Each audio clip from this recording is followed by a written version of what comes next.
morning, everybody. Welcome to a Friday edition of Hawk Blogger Mornings. I am Brian Nemhauser. You can find me everywhere at Hawk Blogger, including here on YouTube, where I hope you're hanging out with us in the chat. It's the best place to be. If you're watching on Twitter or somewhere else, come on over to YouTube. It is a much better experience, and you'll be able to hang out with all the folks talking to each other as well as to me. So it's going to be a pretty short show today. There was a few things I thought about doing. None of them were compelling enough for me to really dig in. But there was one thing that caught my attention yesterday. Might have caught yours too. We'll talk about that. And then there's a couple other follow-ups from yesterday's show, and I got a little bit of an update on Cole Van Lanen that I can share, just some thoughts there. Nothing huge and groundbreaking, but a couple things there. And also a little bit on Jalen Knoll, a receiver that we were supposed to have on the show today. Unfortunately, Jalen had a team meeting he had to go to, so we will be, like a 30 visit, we will be finding another time, hopefully, to talk to him. Also hoping to talk to his teammate, Jaden Higgins. But as I've told you, this is a very busy time of year for those guys. So finding times that they're able to jump on is a little more difficult than normal. Keep in mind, this Sunday, I will be traveling to Florida. I'll be traveling like first thing in the morning. There's a decent chance I won't have a show on Sunday. We'll see how things come. I won't arrive in Florida until what will be 5 o'clock Florida time. I will probably not get to my hotel until 7 o'clock. So it's a full day of travel. I lose 3 hours.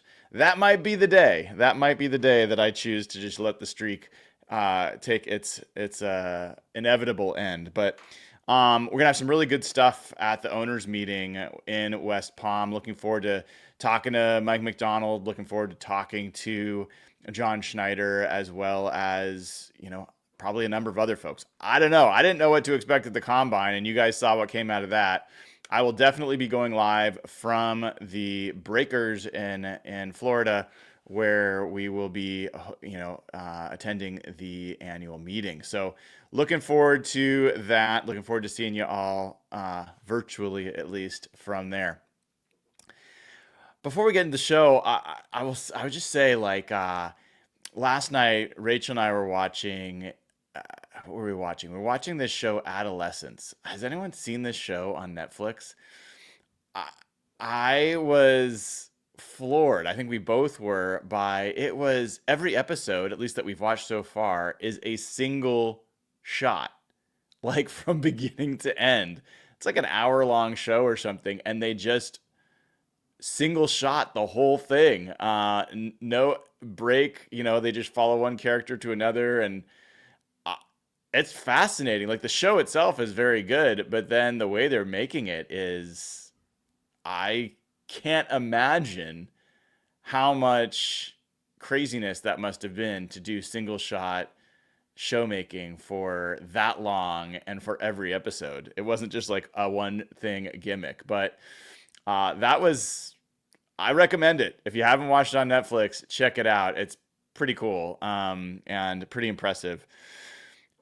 What was the other thing I was going to tell you guys? Oh, there's something else I was going to tell you and I forgot, but it doesn't matter.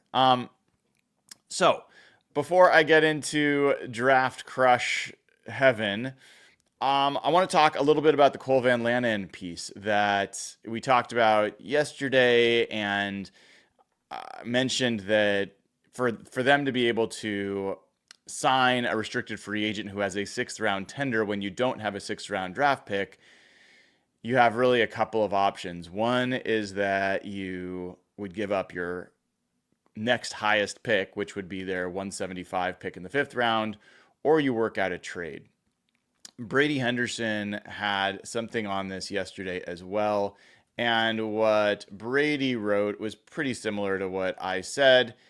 He said, he checked with an agency source. There's 2 workarounds. Seattle acquires a 6th round pick before they sign him to an offer sheet, or the 2 sides work out a trade without the offer sheet, gives Jacksonville something the equivalent of value of a 6th. So that's pretty much the same. I mean, yes, you could always acquire a 6th.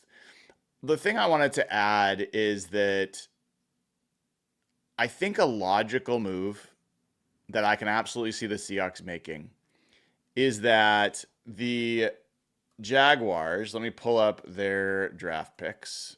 Jacksonville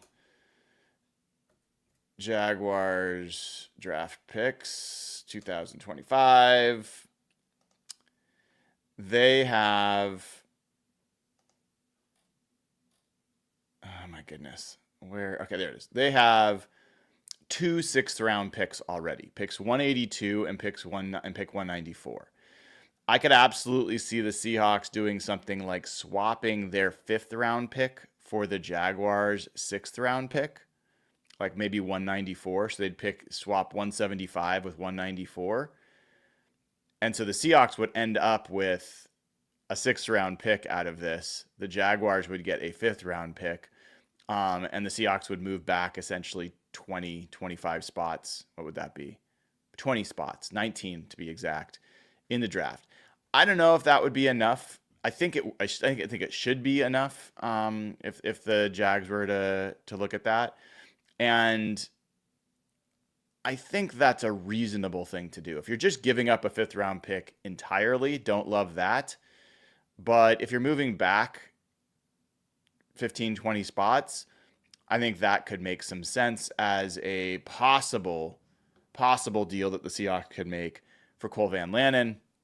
I also had said that he had basically played tackle. Well, that was only with the Jags. He actually, his first few years in the NFL, had been working at guard. So even though in college he was all tackle, Jags he was all tackle.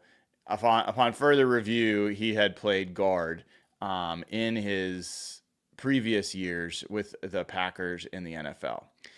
Other thing that I found looking at Cole Van Lanen, the Jaguars did sign some offensive linemen during free agency, which has led a lot of folks to believe that they wouldn't necessarily match an offer for him. They'd probably be willing to let him go, and it'd probably be just a matter of finding the appropriate draft compensation to make that deal work. So that's like a little bit about Cole Van Lanen, and the only reason I'm spending that kind of time even talking about it is that John Schneider basically said they're trying to sign him. So just trying to figure out exactly how that will work and how likely it is that will work out. It seems like it's possible, and it's just a matter of whether they can probably find the right compensation for what works out to be a trade. Sign and trade is what it really ends up being. And that was Cole Van Lanen. The other newsy kind of thing, newsy-ish kind of thing, a few things I'll touch on. So it's the Ole Miss Pro Day today, which means Jackson Dart's going to throw. It means that Trey Harris, I assume the wide receiver, will run and catch as well, run routes. So keep an eye out for that. There was a good article from Nate Tice about Jackson Dart and Tyler Shuck, who are basically the two most likely quarterbacks to end up as Seahawks, in my opinion, depending on where they go and how high the Seahawks are on them.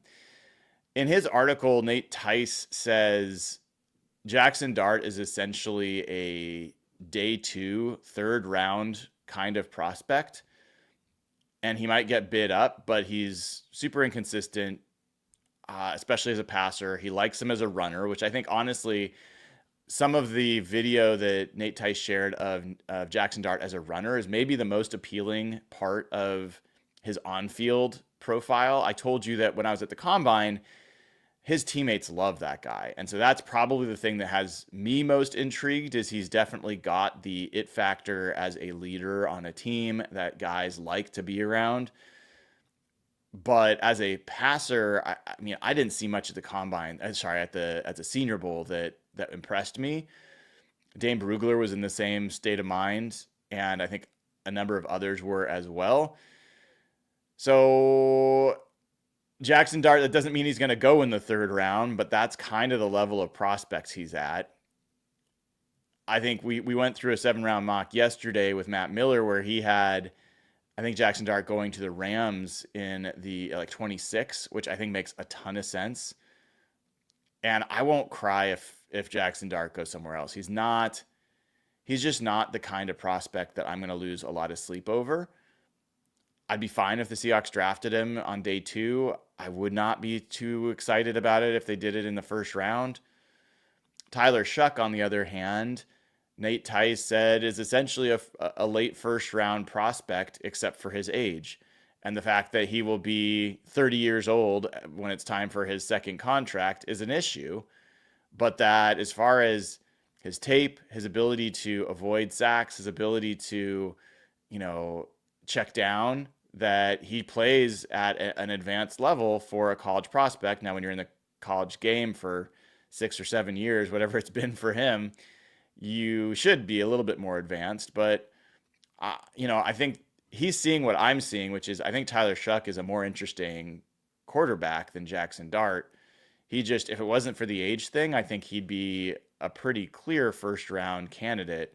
With the age thing, I'm not sure that'll happen, but it was interesting to hear from Nate Tice or read from Nate Tice that he sees things, I think, similarly to the way I see it, which is Tyler Shuck's probably a better player than Jackson Dart. Jackson Dart's younger, has a chance maybe to develop, and, doesn't have the injury history that Tyler Shuck does. So, that's kind of the state of this draft. I feel like it's just, there's not a lot of super high upside guys in this draft class in general. Other draft news before we get to our star of the day. Jalen Knoll, who I mentioned was a guy that was going to be on the show today. He, in an interview with Justin Mello over at the Draft Network, he mentioned that he's done a few in-person visits, and he's got some that he's going to be attending in April. And he is going to be visiting the Pittsburgh Steelers, the Tampa Bay Bucks, the New England Patriots, and the Carolina Panthers. Not listed in that group is the Seattle Seahawks. We do know, because we asked at the Combine, that he met with the Seahawks at the Combine. And he also met with them at the Senior Bowl. So they may not need to meet with him again. We'll see. So those are just little bits of news that I wanted to share relative to some of the guys we've talked about up until now. But let's talk about some fun stuff. Let's talk about some, not that those aren't fun things, but I think a pretty fun one. And then I think one of the things I'll do is I'll probably take some of the Patreon questions that we didn't get to because we didn't do a real Hawk Talk this week. I'll take a look at those, do super chats, and a couple other items. But a new name, that we have not talked about yet. If you've heard of him, it's only from yesterday. His name is Desmond Watson. And Desmond Watson plays for the University of Florida. And he checked in at 464 pounds at the Florida Pro Day yesterday. 464 pounds. That is a big man. And with that weight, he then ran a 5.86 40-yard dash, which is not fast, but Ian Kenyon had a great physics tweet. He said, the amount of kinetic energy that Desmond Watson created by running 40 yards in 5.86 seconds at 464 pounds is equal to a 240-pound linebacker running a 3.03 40-yard dash. So I always love it with these big guys when you kind of translate the weight that they're moving at the speed that they're moving relative to some of these lighter guys. I think that gives you a better indication of their athleticism. Now, I don't think that matters as much on the football field where 5.86 seconds is 5.86 seconds. It doesn't matter if you translated that to a smaller size, you'd be faster. He is what he is. And he also had a 25-inch vertical, which is not a small feat considering he's moving 464 pounds off the ground. So what kind of player is he? Well, Desmond Watson is, as you can imagine, a nose tackle. and he played with Florida the last 4 years. He is uh, a guy that tends to not play a lot of snaps, as you can imagine. He played 83 snaps this year. He played 175 last year. He played 386, a career high in 2022. He played 94 as a freshman. He was a four-star recruit, so he's always been known as a real athlete. And the thing is when he plays, he's a pretty damn good run stopper, obviously as a nose tackle. He had a 80.4 grade as a run defender this year. He had an 80.9 grade as a run defender in 2022 when he played the most snaps as a sophomore.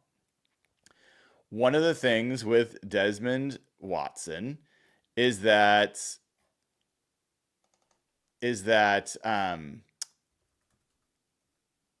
he this shouldn't come as a shock. His weight, there was a tweet here that it's fluctuated. It hasn't really fluctuated. It's just gone up. He weighed 380 pounds as a senior. He weighed 400 pounds as a freshman, senior in high school, I should say. 400 pounds as a college freshman. 415 as a sophomore. 435 as a junior. 449 during this senior season, and then he came in and weighed 464. He actually gained 15 pounds since the season ended. So that's not great. And I wouldn't be surprised if he's not drafted at that size and with that kind of weight issue, because the story on all nose tackles, all defensive tackles in general, is can you get them to be motivated to play, to like move their bodies for 20, 30 snaps in a game? And it's not looking like Desmond Watson. I mean, he's got professional football in front of him, and he does not seem to be able to use that as a motivating factor to kind of control his weight. But he's a special athlete at that size. So I think someone's going to give him a chance, probably as a undrafted free agent. But I mean, this guy also is super strong.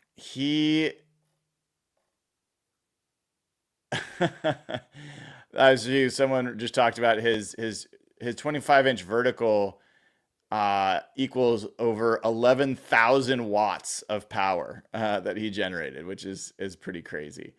But it wasn't just that. His bench press, I think he did 36 reps on the bench press. That would have been the most at the NFL Combine if he had been invited, by 3 reps. So 3 more than anyone else did at the NFL Combine. This guy's strong. He is explosive. He's also got an uncontrolled weight issue. And the other thing I'd say is he's athletic enough that they gave him a carry as a back. I encourage you to watch it. I can't play it. I have a couple clips I'd love to play, but they demonetized the video if I did. But check it out. Look for it. They gave him a carry. He picked up a first down. He also has a great highlight where he rips the ball out of a running back's hand and then just starts taking off down the field. And you can see his athleticism in that clip. He's a special athlete at that size. And he actually, if you see this thumbnail for the video today, which I was working on, he stiff arms the quarterback pretty well. There's another clip I have on the other thumbnail where he's just lifting a quarterback off the ground. He looks terrified. So I don't know, man. I think I could share. Let me share this picture. I mean, if you can't love this face, then I just don't know what kind of face you can love. Let me put this up here. Look at this man. Look at this man. How can you not love that face? And is a big daddy in the middle. That's him stiff arming the quarterback after he had ripped the ball out of the running back's hands. So yeah, I just, I can't help but love this guy. I can't help but love this guy. And not saying I think the Seahawks should draft him, but I sure wouldn't mind. I sure wouldn't mind if they end up finding a way to bring him into Seattle. Maybe they can find a way to get that guy. If you can figure out how to motivate him, you might have something special there. It's like old school Packers defensive tackle. If you guys remember, Gilbert Brown. Gilbert Brown gives me a little bit of Gilbert Brown vibes. I loved those NFL Films clips of like the thigh view where there's basically no sunlight that gets between his thighs when he's moving. It's just rubbing, like he was a big man, could not be moved in the middle of the line. And so, yeah, like a new name for us to keep an eye on and see what comes of it as we kind of keep going on. So let me take a look at some of the questions in Patreon, and I will take some of these questions, not all of them, but I will take some of them before I let you all go today.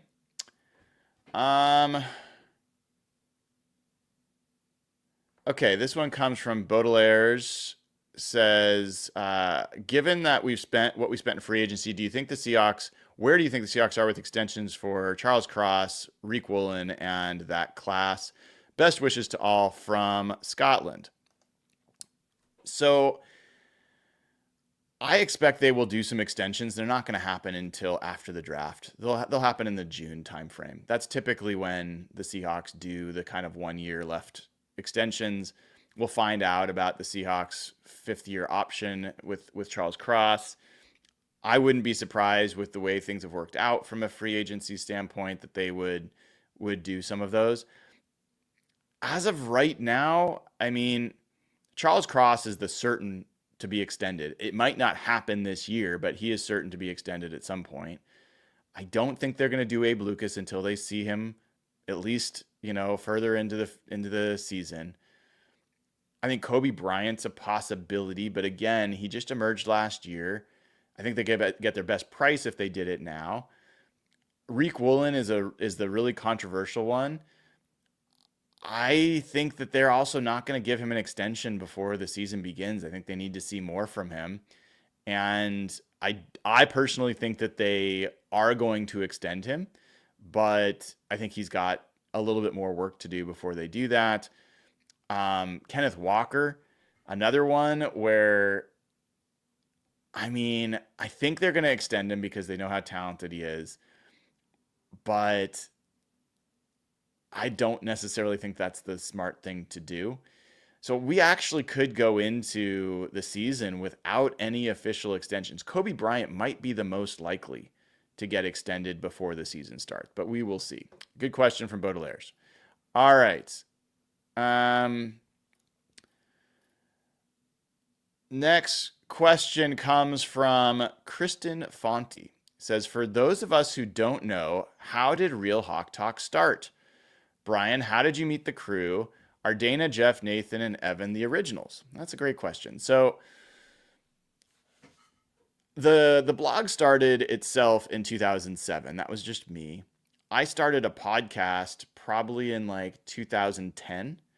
And my first guests were folks like Scott Enyart, who had some history coaching with working with Pete Carroll.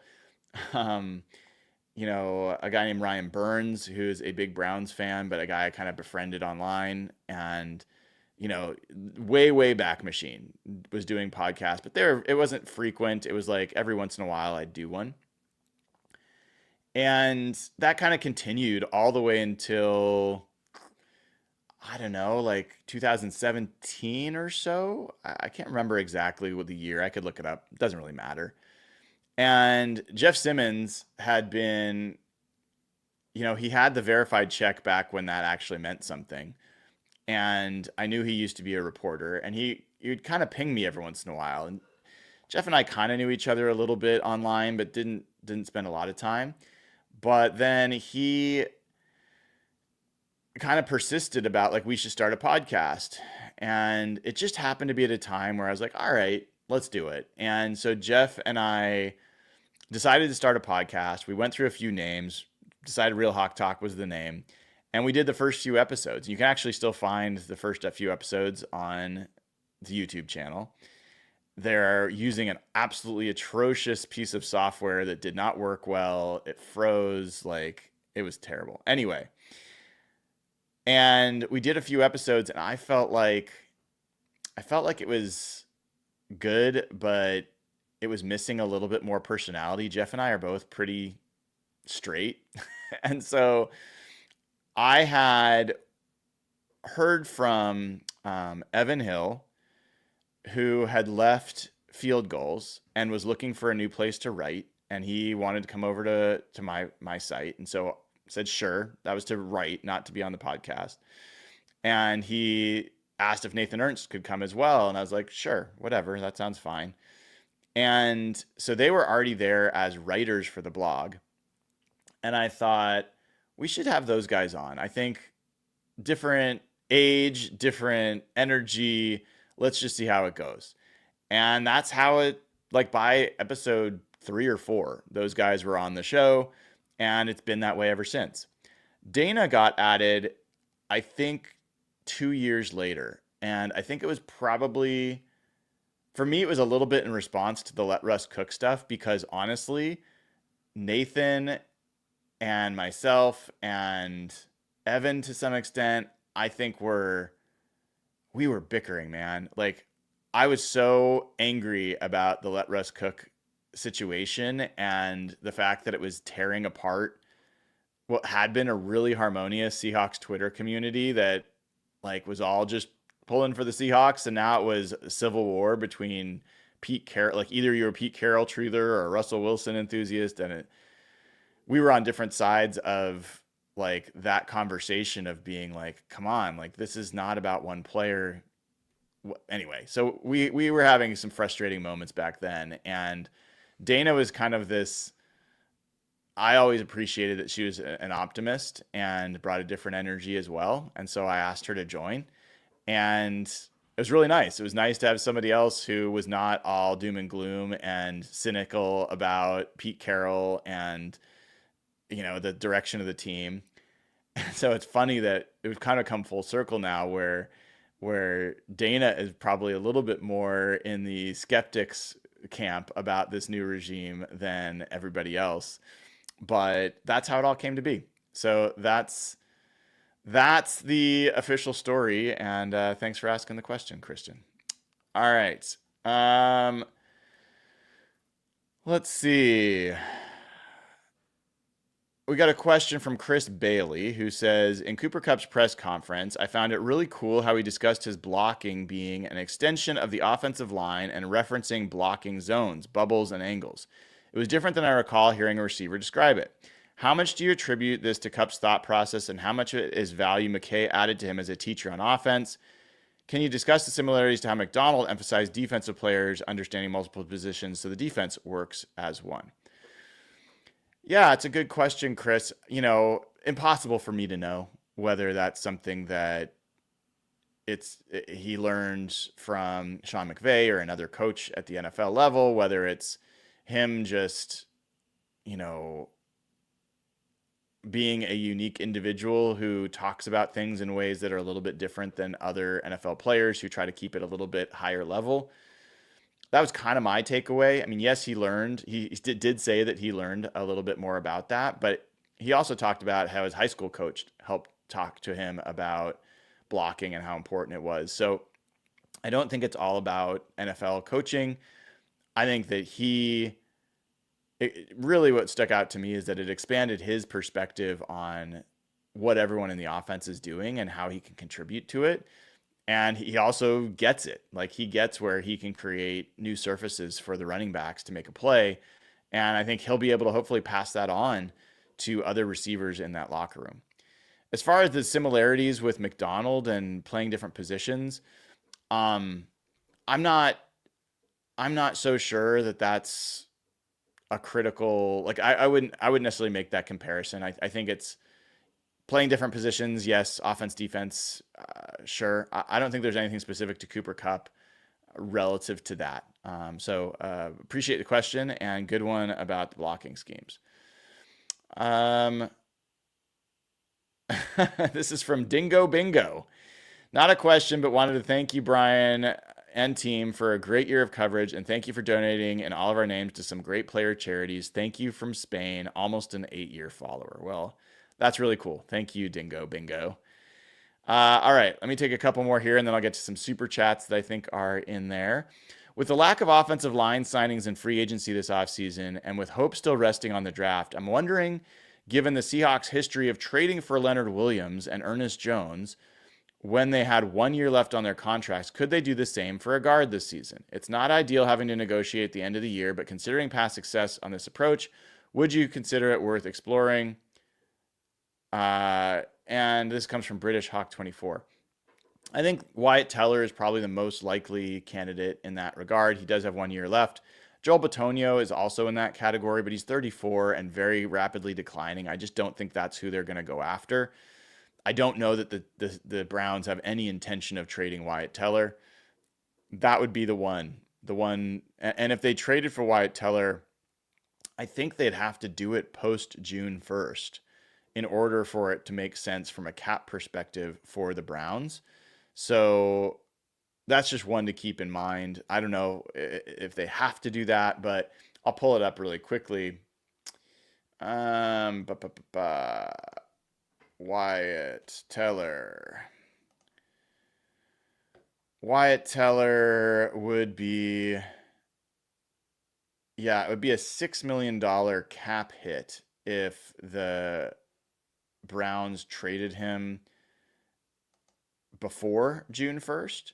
And the Browns only have $18.5 million in cap space right now. So they could do it, but it would be expensive. If they traded him after June 1st, they'd save $7 million in cap space. So it is possible that they would consider doing that later, but for right now, I don't think that it is a likely outcome. I think it would be the best outcome at this point, even though Wyatt Teller did some pretty nasty things to Uchenna Nwosu. All right, let me check super chats here. Well, we've got 50 Hawk Blogger memberships from Italian Night, just dropping tons of free memberships. Thank you so much. Tony Bag of Donuts is gifted 5 as well. So that's 55 free memberships that are out there. Really appreciate the generosity from both of you guys. And would just say, if you don't know how to get a free membership, first search Google for how to turn on gifting on your YouTube account. So switch that on. That makes you eligible to receive a free membership. And then in order to get one, you just got to like, subscribe, click the bell to get notified, watch the show. The more you watch, the bigger chance you have of getting one of these free memberships. All right, Austin Martin, who's been a member for 5 months, says, Corbin Smith on Real Hawk Talk or HB Mornings for a post-draft review. Yeah, probably not. Corbin's got his thing going on. My kind of Seahawks content people that I bring on the show, I bring on Rob Staten would be definitely someone I bring on for post-draft review. C-Mike, Spin Move, Griff Sturgeon is a guy that I've brought on before. Brady Henderson, Bob Condata, Michael Sean Dugar. Those are I feel like that's enough. I know people everyone has their favorite content creator, and that's great. But, I think I've got enough Seahawks folks. My focus a little bit more is bringing on people that we don't normally get to hear from. So appreciate the thought. Appreciate you being a member for a long time. But Probably not, would be my best answer. Who knows? Could change. Let's see. I'm going to take a couple more questions off of Patreon since we've got a few stacked up here. And this is why in the Discord channel, if you're a Patreon member, patreon.com/hawkblogger, there is a Patreon specific channel where you can ask questions at any time, and we'll take them at Real Hawk Talk as we go. Or sometimes I will take them in this show. You never know. All right. So let's see. Couple more questions here. See if this one's still right. So Grant asks, now that we're in the heart of the second wave of free agency, the Hawks have been between 30 and 40 million in available cap space. They won't be able to spend those dollars wisely on available free agent talent. John typically does extensions in the summer. I'm confident those will be go to Crosswalker Mafe. Mafe is another guy that I think that you could definitely see them extending, by the way. Lesser potential with Woolen and Lucas. But if you get them cheaper, okay, this is a long question. My question is, okay, Grant, my question is, how would you prioritize these potential extensions and what do you expect the contracts to look like? All right, well, so I think we just kind of covered this. I just kind of covered this a little bit. I think that Cross is the only surefire, like sure thing. I don't think it's going to maybe happen this summer because I think they could do the 5th-year option and push out the cash for that extension to another year. Because remember, cash versus cap. And when you do an extension, you do give a signing bonus. So cash comes into play. If you're going to do a bunch of these extensions this year, you're spending some of your cash budget, and there might be really good reasons to push that into next year as opposed to this year. And the 5th-year option would let them do that with Charles Cross. They don't have that option with any of their other players that they drafted because you only get that with your first-round pick. So I think Boye Mafe is the next most likely to be extended in June, would be my guess. After that, I would say Kobe Bryant is next most likely. And then I think the rest are guys that they're probably going to want to see in camp. So appreciate the question from you, Grant. And we will get to more Patreon questions as we go. All right. Everyone always wants, well, not everybody, but people generally would like a mock draft. So let's go ahead and do one.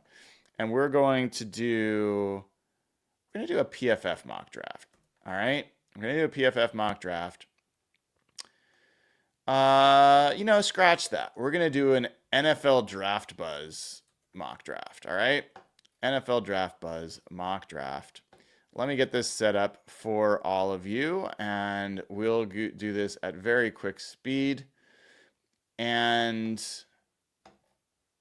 let's see, consensus rankings. I wonder what the consensus rankings are. We're going to try a consensus ranking draft. We'll see how I feel about that. And, well, the consensus rankings are a little bit funky. How do I feel about this? I'm gonna play with this for a second and see if it's weird. Yeah, I don't like.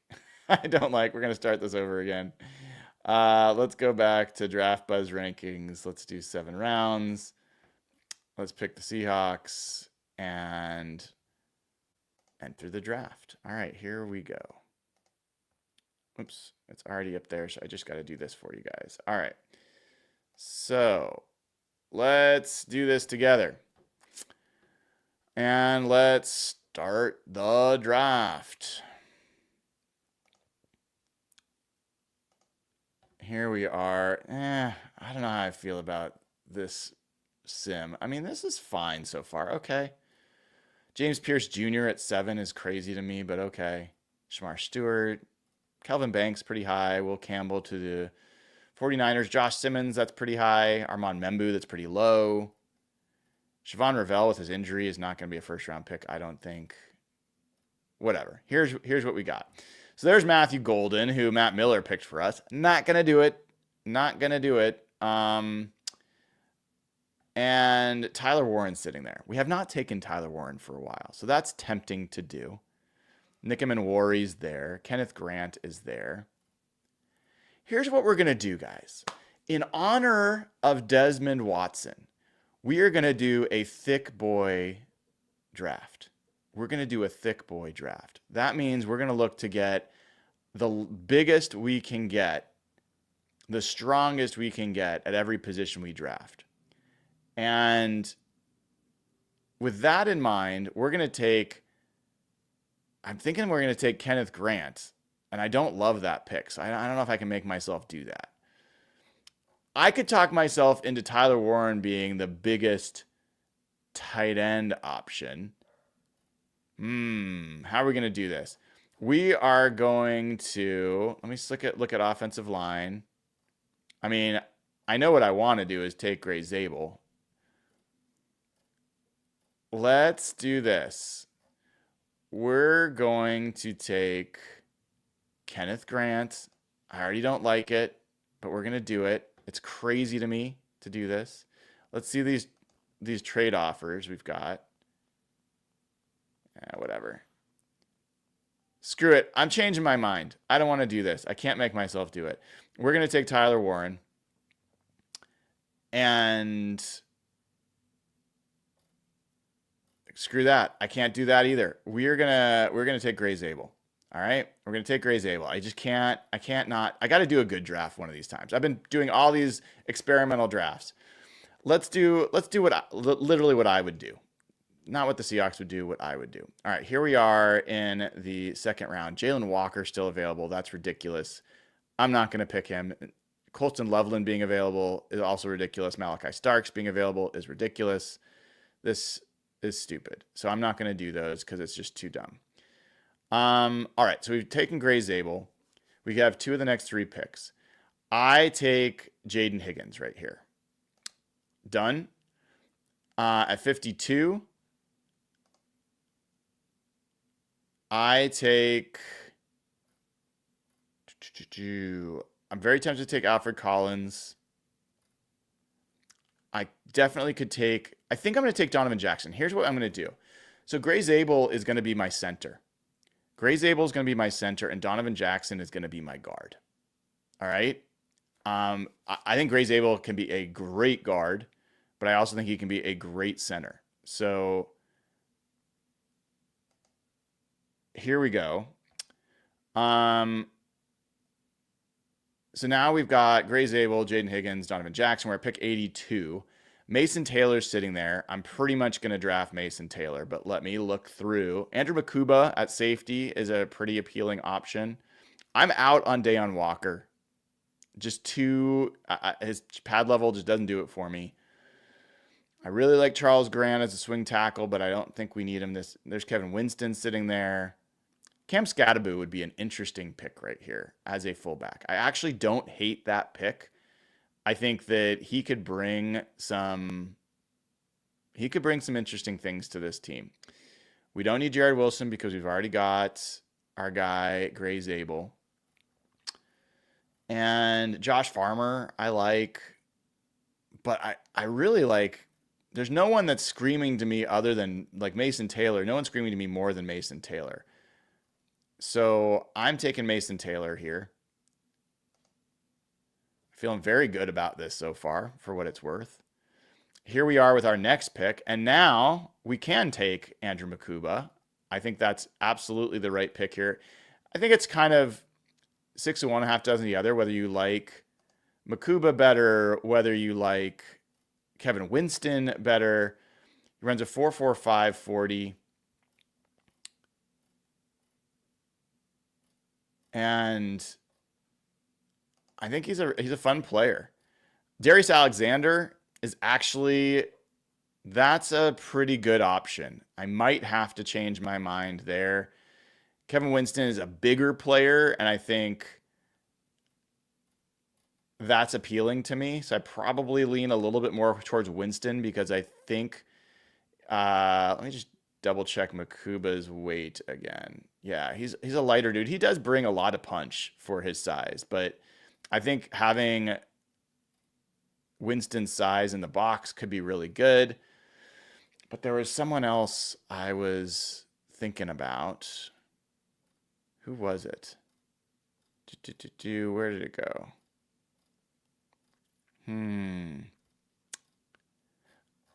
All right. Oh, I wanted to see running back. I'm sure the guy I was looking for is already gone. Yeah, he's already gone. I do have a little draft crush on Jaden Blue. Um, so I I'm gonna go ahead and draft Kevin Winston Jr. So Nathan, if you're out there, I did it. It happened. And I think he can fill in as the kind of the Rayshon Jenkins box safety role, compete with D'Anthony Bell. So I feel good about that. Next, let's check out quarterback. Tyler Shuck is there. We're at pick 137. I think this is absolutely the right time to take a Tyler Shuck. So that's pretty appealing. I also know that linebacker starts to thin out. Jack Kaiser is there.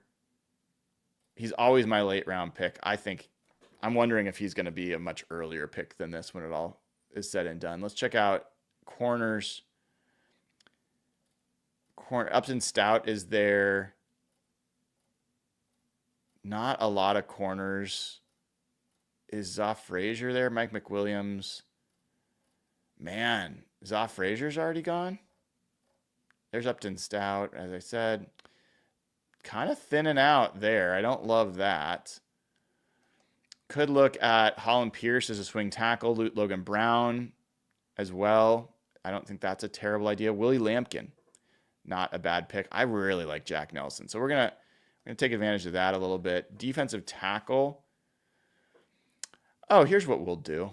I mean, I really like JJ Pegues as both a fullback and a defensive tackle addition.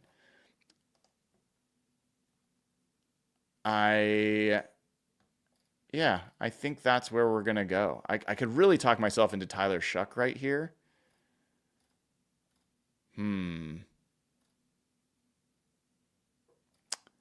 That's a little tough. Oh, that's Jaw Joyner. I got excited it was Jaw Frazier. Ty Robinson I like as well.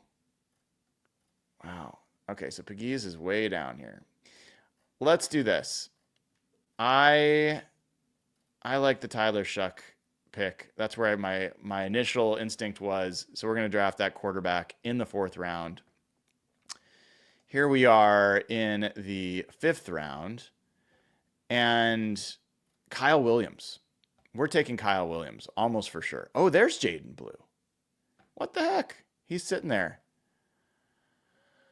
Ooh. We're taking Jaden Blue. So Jaden Blue ran a 4.2940 at his pro day. This guy is not going to last this long.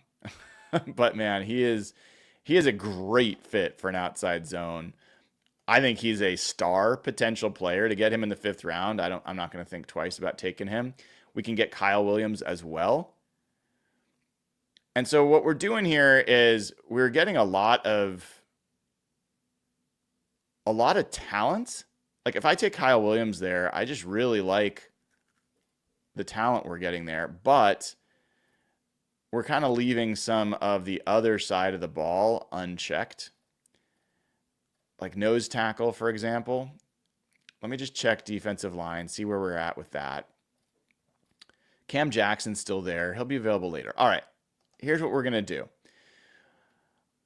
I'm taking Kyle Williams. I think he's the best player on the board here. So I think he might not last this long, by the way. But we've added a lot of speed and talent to the offense, a lot of playmakers on offense, and 2 great offensive linemen. Now we're going to look. Ricky White's still there. That would have been interesting. Robert Longerbeam is an interesting cornerback. A little bit. He's a speed guy. I know Nathan and Rob Staten are kind of fans of his. Cam Jackson's kind of my guy right here. So I don't want to leave the draft without him. I'm going to take Cam Jackson as my nose tackle. And then my final pick of this class. I mean, Ricky White's the best player, even though you've got, Isaac Tesla as well. I really like him. We have not drafted a corner. I'm probably going to take Jabbar Muhammad. I'm higher on him than a lot of other people. I like Jabbar Muhammad.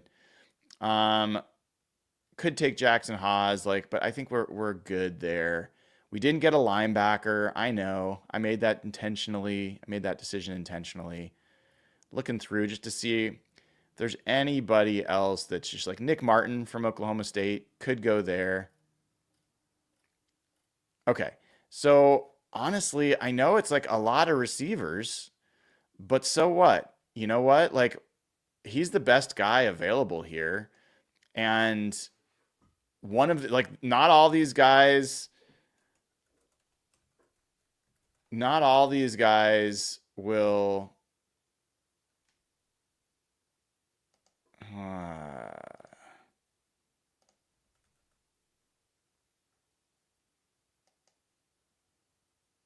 okay. Let's take a look. And I'll share this tab. All right. So this is the class. It's Gray Zabel, Jaden Higgins, Donovan Jackson, Mason Taylor, Kevin Winston Jr., the safety, Tyler Shuck, the quarterback, Jaden Blue, the running back, Kyle Williams, the receiver, Cam Jackson, nose tackle, and Ricky White, the receiver. I got to say, like, my only criticism of this class is we didn't get any of the, like, defensive tackle talent in this, like, the prime defensive tackle talent. I do like Cam Jackson as your nose tackle, so I don't think that's a bad pick. And I think from a talent perspective, this is probably my favorite draft I've done so far. I think that this draft maximizes the talent that the Seahawks have added, that the like the top ceiling end talent. Gray Zabel can be your starter at center for years. Donovan Jackson can be your starter at guard for years. Jaden Higgins, 6'4", absolutely can be your X receiver. Mason Taylor could be your number one tight end. All four of those really, really promising picks. Kevin Winston Jr., really good fit as that third safety. Very promising prospect. Tyler Shuck in the fourth round. Yeah. Like he could end up being one of the best quarterback prospects in this class. Won't last probably till the fourth round, but I don't have a problem with the idea that he might because of his age. Jaden Blue is an absolute rocket. And you can say, well, we don't need another running back. I get it. But if you could add Jahmyr Gibbs to your backfield, and that meant you didn't necessarily have to spend that money on Kenneth Walker, and you could move on to a Jaden Blue, Zach Charbonnet combination with Kenny McIntosh, I don't hate that. Maybe you do end up trading one of the guys in your backfield and recouping a pick or something like that. Kyle Williams, I think, is a really promising receivers prospect. Some people have him as a first rounder. I don't think he's going to go that high, but getting him in the fifth round here is a great addition. Cam Jackson, I told you I liked him as a nose tackle. And Ricky White, I didn't want to draft another receiver, but that guy being available that late is a little crazy to me. He had a much better 40 time at his pro day, totally different kind of player. Like his 40 time at his pro day matched his tape a lot more than his combine 40 time. So what? If one of these receivers doesn't make the squad, not a big deal. If they all look really promising and it means that you push off some other guys off your roster, that's also a good thing. So Evan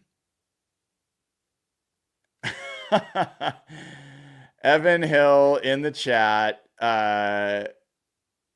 does not like this conversation about moving on from Kenneth Walker. He wants everyone to cover their ears and not listen to me talk about moving on. I mean, it's a reality, dude. He's in the last year of his deal, and running backs just are not guys that get paid. I think Kenneth Walker, assuming he can stay healthy, which is a big assumption, should be the number one weapon in this offense this year. I mean, he should be the absolute focal point. We should be talking about 1,700 total yards from scrimmage from Kenneth Walker. He should just be an absolute weapon. I'll tell you what, if he's not, then I sure as hell am not signing him to an extension. Like, he's got to be that kind of player to be worthy of an extension. But Jaden Blue is one of the only guys in this class that if he was available for a day 3 pick, I think he's just a really good fit for what the Seahawks run, and that kind of speed is similar to Kenneth Walker. And it's just, honestly, it's just good roster management to get a younger, cheaper guy that can do a lot of the same things. As you know, if you're looking for a speed change of pace to Zach Charbonnet's kind of more bruising style, Kenneth Walker's a great compliment, and so is Jaden Blue. So I certainly like Jaden Blue more than I like Kenny McIntosh, at least as a ceiling for a player. So I love this draft. I would be out of my mind excited if this was the Seahawks draft. But I've got a few weeks before we find out what that will be. And just so you guys know, I will be at the VMAC for the draft this year. We'll be doing the live show as we always do for the draft, but I'll be in a different location and I'll be talking to the prospects after they get drafted, all that good stuff, and talking to John Schneider and Mike McDonald at the end of each day of the draft. So yeah, that's going to be a busy, long days coming up.